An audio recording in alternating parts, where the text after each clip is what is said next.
गुरुमुखो, आज का सत्संग बहुत ही महत्वपूर्ण है। सभी गुरुमुख ध्यान पूर्वक सुने और रूहानी लाभ उठाए। गुरुमुखो, श्री पंचम पातशाही जी महाराज जब आगरा में पधारे तो श्री सद्गुरुदेव महाराज जी ने यहाँ पर बने श्री आनंदपुर सत्संग आश्रम में ही श्री मंदिर का उद्घाटन किया। 2 मार्च सन 1992 प्रातः 8 बजे आपने निज कर कमलों से श्री परमहंस महान विभूतियों की दिव्य प्रतिमाओं को अति सुंदर सिंहासन पर विराजमान किया। हार पीतांबर पहनाकर उन्हें केशर तिलक से सुशोभित किया। उसके बाद श्री आरती पूजा का कार्यक्रम हुआ तो आपने अपने अनमोल वचनों में फरमाया कि आप सभी गुरुमुख सत्संगी विचारवान हैं। आज आप इस स्थान पर बैठे हुए हैं, आपको कितना सुख प्राप्त हो रहा है, क्योंकि आपकी चित्तवृत्ति एकाग्र है। मन और सुरति श्री परमहंसों के दिव्य ध्यान में जुड़े हुए हैं। आप सबने श्री आरती पूजा का कार्यक्रम किया है।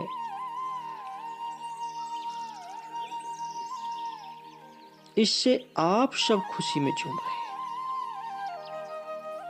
इस नवनिर्मित श्री मंदिर की आप सब गुरुमुखों को लाखों लाख बधाई।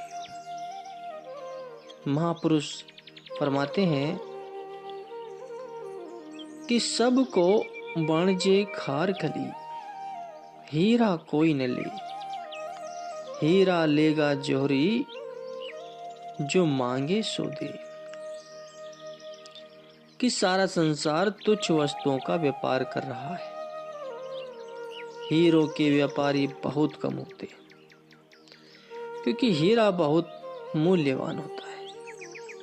इसी प्रकार विश्व की चाहना करने वाले तो बहुत हैं, परंतु भक्ति रूपी हीरा खरीदने वाले कोई विरले ही होते।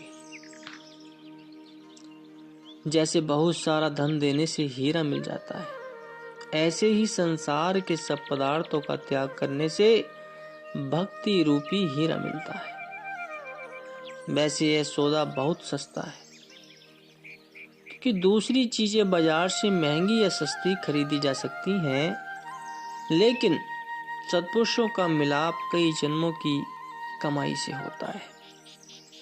गुरुवाणी में कथन है कि कोटि जन्म भ्रमी भ्रमी आयो, बड़े भागी साधु संग पायो। कि करोड़ों जन्मों के बाद जब इंसान की पुकार होती है, तब जाकर सत्पुरुषों का मिलन होता है। आपके कितने ऊंचे भाग्य हैं। जो अवसर आपको करोड़ों जन्मों के बाद मिलना था, वह आपको आज इसी समय नसीब हो रहा है। जैसे एक चीज मेहनत करने से 1 साल में प्राप्त होती है,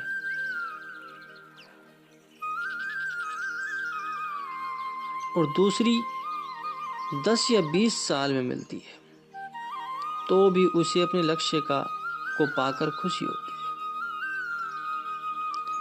यदि कोई बच्चा पढ़ लिख कर डिग्री हासिल कर लेता है, तो क्या वह मजदूर का काम करना चाहेगा? हरगिज नहीं।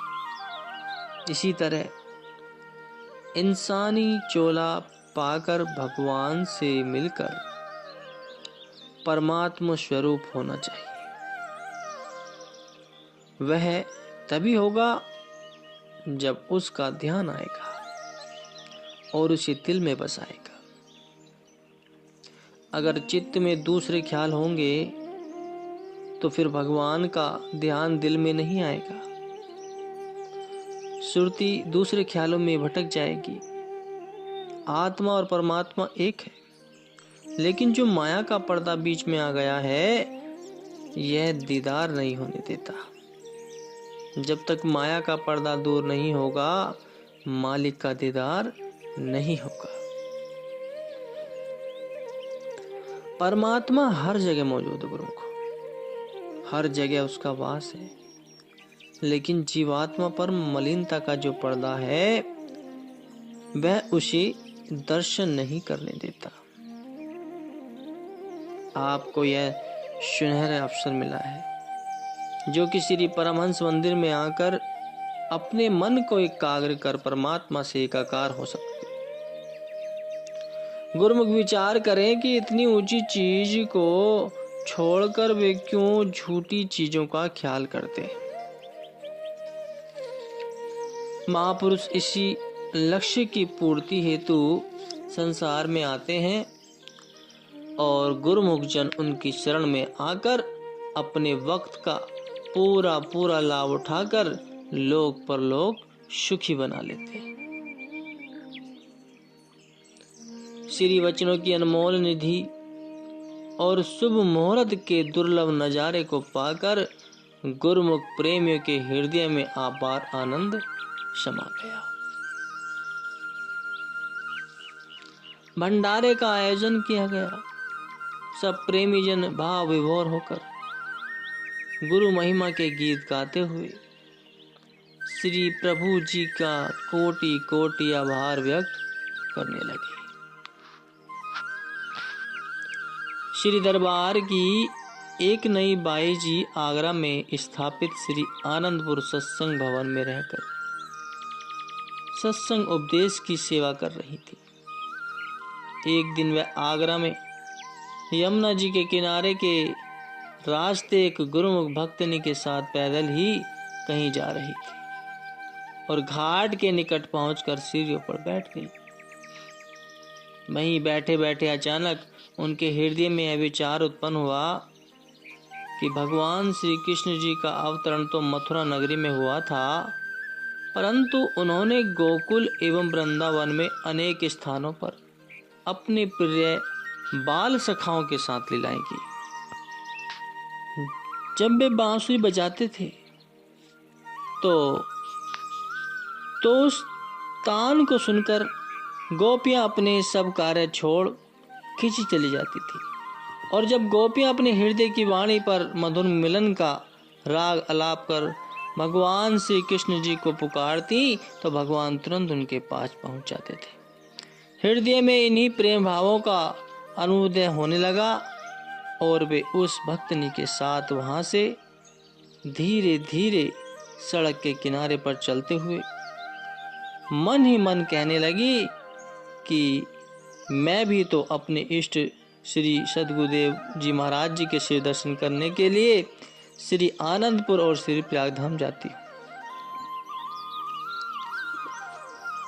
फिर महाप्रभु जी इन दिनों श्री संत नगर में विराजमान हैं और जो हमारे निकट नगर के निकट ही है, तो काश गोपियों की तरह मेरे प्रेम में भी इतना आकर्षण हो कि हृदय की पुकार को सुनकर तुरंत ही यहाँ पहुँच आ जाएं, मेरे कानों में श्रीकार के हॉर्न की मधुर ध्वनि गूंजे।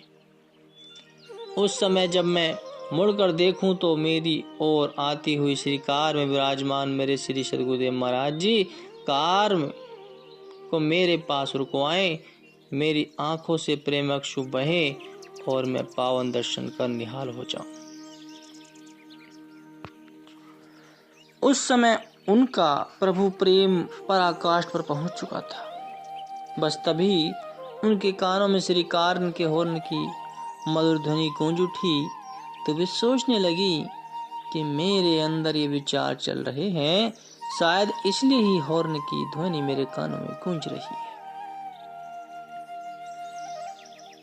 परंतु यह क्या, उन्होंने जैसे ही मुड़कर देखा तो सचमुच ही श्रीकार मधुर मधुर हॉर्न बज करती हुई उन्हीं की ओर बढ़ती चली आ रही। दूर से आती हुई श्रीकार को देखकर वे स्तंभ रह गईं, चकित रह गईं, बार बार आंखें मलने लगी। क्योंकि उन्हें यह विश्वास ही नहीं हो रहा था कि 2 मिनट पहले हृदय में आए हुए भाव यूं पलक झपकते ही पूरे हो जाएंगे।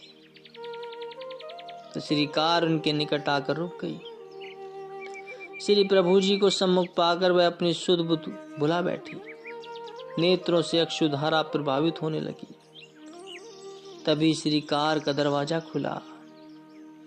बाई जी की चेतना लौटी तो देखा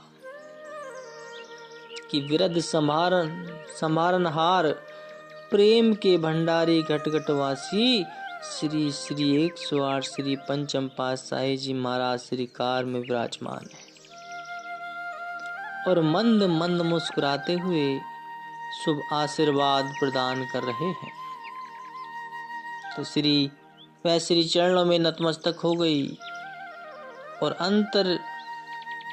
अंतर्यामी श्री गुरु महाराज जी ने उनकी हार्दिक भावना के अनुरूप स्वयं उनके पास पहुंचकर उन्हें श्री दर्शनों की अनमोल घड़ियां प्रदान कर मालामाल कर दिया।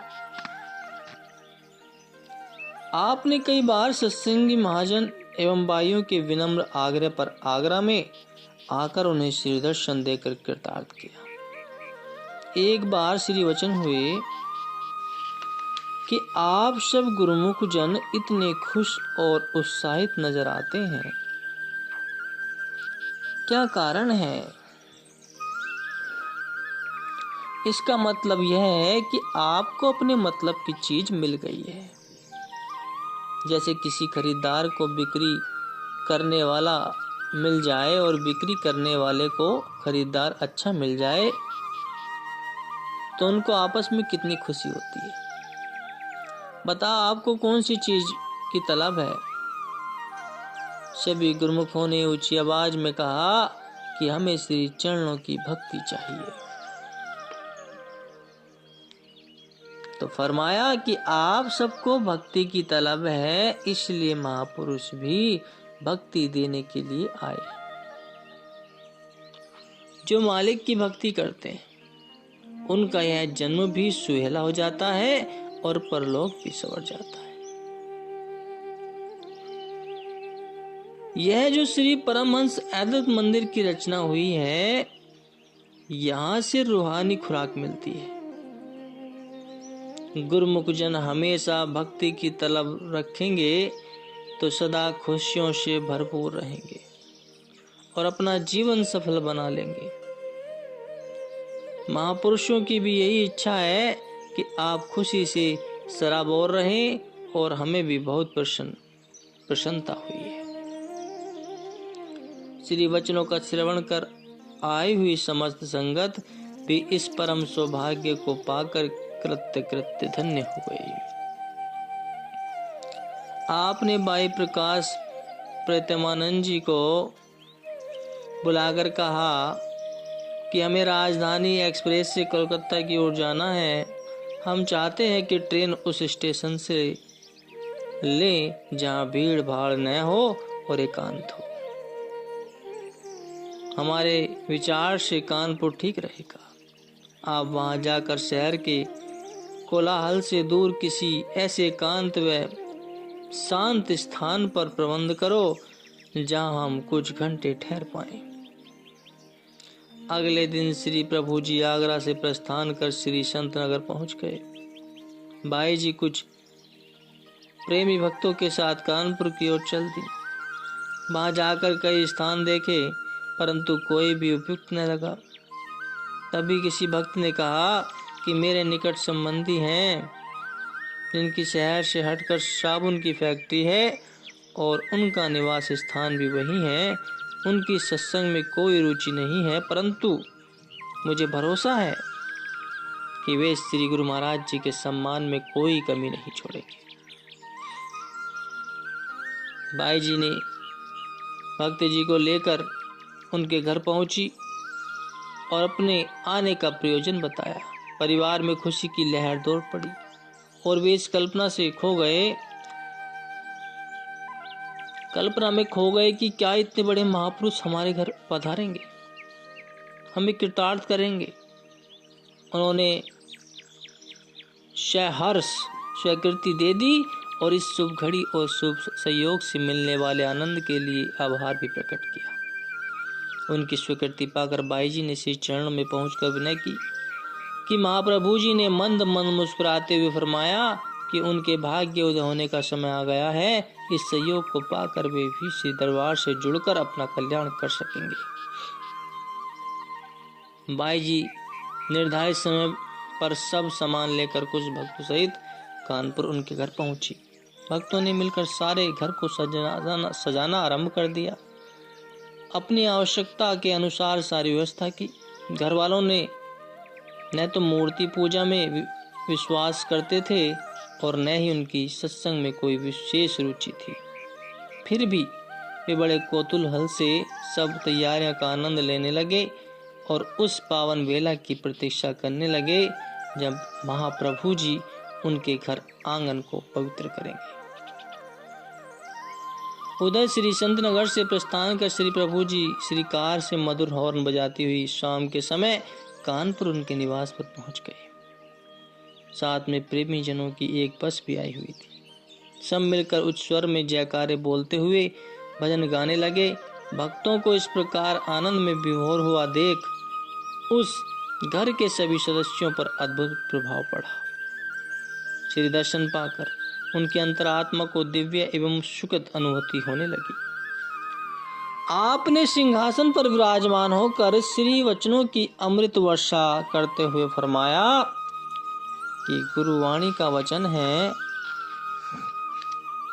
कि 184 प्रतिमा दुर्लभ जन्म पायो, नानक नाम संभालितो सो दिनु नेड़ा आयो।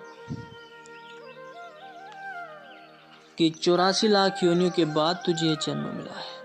अगर मालिक का नाम हृदय में नहीं बसाया, उसकी संभाल नहीं की और बाकी चीजों का दिल से त्याग नहीं किया तो फिर 84 तेरे नजदीक आ रही है।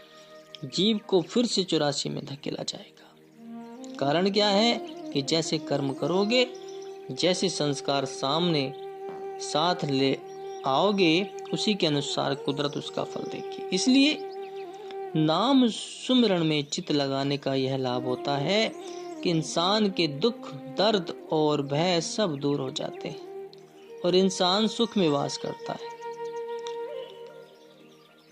किल विख संभे उतरनी, नित नित गुण गाऊं, कोटि कलेशा उपजही, नानक विसरेना।